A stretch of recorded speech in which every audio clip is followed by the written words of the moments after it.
How do billionaires live like kings but pay less in taxes than you? The answer is a three-word strategy: buy, borrow, die. It's the ultimate wealth hack, and it's completely legal. Let me break it down.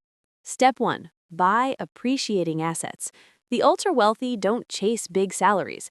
Elon Musk's official Tesla salary? $1. Jeff Bezos? Around $80,000.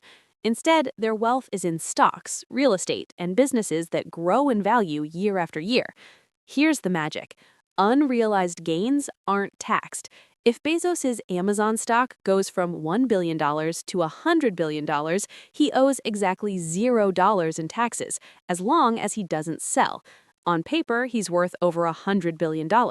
In the eyes of the IRS, he has no taxable income from those gains. Step 2. Borrow against your wealth. So how do they actually spend money? They take out loans using their assets as collateral. Need $50 million for a private jet? No problem. Walk into a bank, pledge your stock portfolio, and get a loan at maybe 2–3% interest. No sale, no capital gains tax, no income tax, just tax-free cash. And here's the kicker: while you're paying that low interest, your assets keep growing at 8, 10, maybe 15% per year. You're literally making money while borrowing money. ProPublica found that between 2014 and 2018, the 25 richest Americans saw their wealth grow by $401 billion, but reported only $13.6 billion in income. That's a true tax rate of just 3.4%. Meanwhile, the average American worker pays around 14%.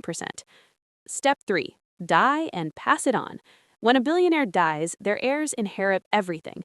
But here's where it gets wild. There's a loophole called stepped-up basis. Let's say you bought stock for $1 million that's now worth $100 million.